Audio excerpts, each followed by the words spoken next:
Hello friends, जो आपको मेरी टेबल के ऊपर जो बोलस दिख रही हैं फेरिटास बोलस जो इंटास की आती हैं, जिसके अंदर साल्ट आता है iron, folic acid and vitamin B12 bolus. इस बोलस के बारे में बताऊंगा कि ये बोलस यदि आप अपने पशुओं को देंगे तो क्या बेनिफिट होगा, यदि कौन से पशुओं को देनी चाहिए, किस तरह के रोग यदि आपके पशुओं में हैं तो आप इस बोलस का प्रयोग आप अपने पशुओं में करवानी चाहिए। यदि जिस तरह से ये फेरिटास इसी तरह का कोई इंजेक्शन भी आता है, लेकिन यदि आपके पशुओं में इस तरह की दिक्कत हो जाती है तो इंजेक्शन नहीं लगवा सकते, तो वहाँ पर आप इस बोलस का भी प्रयोग आप अपने पशुओं में करवा सकते हैं।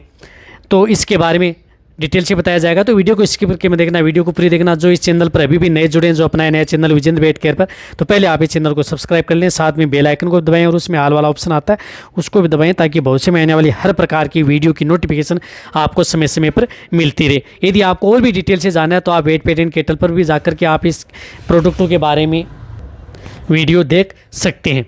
देखो, इस जो आयरन युक्त जो टेबलेट होती हैं, इन टेबलेटों का प्रयोग आप अपने पशुओं को जिस प्रकार से प्लास्टिक खाता है, चमड़ा खाता है, मिट्टी खाता है, अखाद्य वस्तुएं यदि आपका पशु खाता है या खुद का पेशाब पीता है, तो उस स्थिति के दौरान आप इस बोलस का प्रयोग कर सकते हैं। या यदि आपका पशु बहुत ज़्यादा कमज़ोर हो गया है तो उस स्थिति के दौरान, या जिसके अंतर्गत ब्लड के अंतर्गत आयरन की कमी हो गई है या हीमोग्लोबिन की मात्रा कमी हो गई है,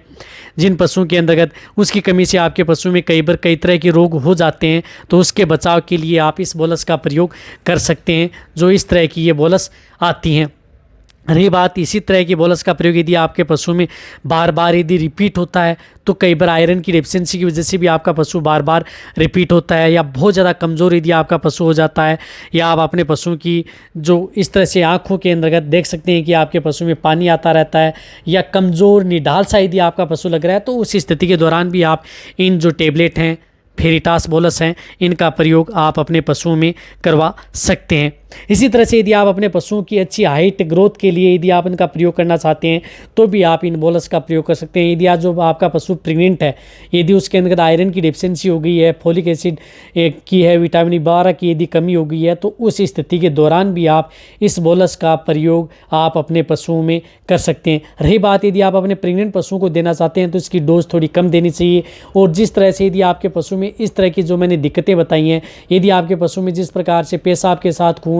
डायरिया के साथ खून यदि बहुत ज़्यादा यदि आपके पशुओं में निकल जाता है, या किसी एक्सीडेंटल केस यदि आपके पशु में हो जाता है, तो उसकी वजह से यदि आपके पशुओं में ब्लड बहुत ज़्यादा यदि आपके पशुओं का शरीर से बाहर निकल जाता है, तो उस स्थिति के दौरान ब्लड को बनाने के लिए यानी हीमोग्लोबिन की मात्रा को बढ़ाने के लिए इस टेबलेट का प्रयोग उन पशुओं में करवाया जाता है, और वहाँ पर आपको बहुत ही अच्छा रिजल्ट देखने को मिलता है। रही बात इसकी डोज की, तो डोज जो लार्ज एनिमल्स हैं, जो बड़े पशु हैं, उन्हें आप 2 बोलस पर डे के हिसाब से लगातार 5 से 6 दिन दे सकते हैं। इसी तरह से मीडियम साइज़ के हैं तो इन्हें आप 1 बोलस, और जो छोटे हैं तो इन्हें आप हाफ बोलस पर डे के हिसाब से दे सकते हैं। इस बोलस का प्रयोग आप अपने पशु में गाय है, भैंस है, भेड़ है, बकरी है, घोड़ा है, सूअर है, इन सभी में आप इस बोलस का प्रयोग कर सकते हैं यदि आपको पशुओं में इस तरह की यदि दिक्कत यदि होती है तो। लेकिन ज़्यादातर यदि केसों में यदि आपके पशु में जो मिट्टी खाते हैं, या जो मेटाबॉलिक पाइका रोग से यदि ग्रसित हैं, या बोटुलिज्म डिजीज से यदि ग्रसित हैं, तो उस तरह के केस के अंतर्गत आप इस टेबलेट का प्रयोग आप अपने पशु में कर सकते हैं। एक और बताना चाहता हूं कि इस टेबलेट का प्रयोग यदि आपका पशु चिकित्सक बताता है कि आपके पशु में आयरन की डेफिशिएंसी हो गई है, तो उस स्थिति के दौरान, या फोलिक एसिड या विटामिन B12 की कमी हो गई है, तो भी आप इस बोलस का प्रयोग आप अपने पशुओं में करवा सकते हैं। ये लगभग सभी तरह के पशुओं में इस बोलस का प्रयोग किया जाता है। अब देखो, इस बोलस के बारे में जहाँ तक हो सकता है मैंने सही और सटीक जानकारी देने की कोशिश की है। डिटेल से यदि और भी अन्य रोगों के बारे में यदि आपको जानना है तो वेटेड पेटल केटल पर जाकर के, जो अपना पुराना चैनल है उस पर जाकर के देख सकते हैं, वहाँ पर पूरी डिटेल से बताया गया है। ये वीडियो अच्छी लगी है नीचे जाके कमेंट में लिखिए। मेरी वीडियो को जितना हो सकता है दोस्तों के साथ, पशुपालकों के साथ, और जितने वेटरनरी स्टूडेंट हैं उनके साथ आप इस वीडियो को जितना हो सके शेयर करें। मेरी वीडियो को लाइक करें, आपके लाइक से मेरे को मोटिवेशन मिलता है, मैं आपके लिए अच्छी से अच्छी और नॉलेजेबल वीडियो आपके लिए चैनल पर भी समय समय पर ऐसे रहता हूँ। इसी तरह से वीडियो देखते रहें, इसी तरह से आप मेरे को प्यार देते रहें। थैंक्स, धन्यवाद।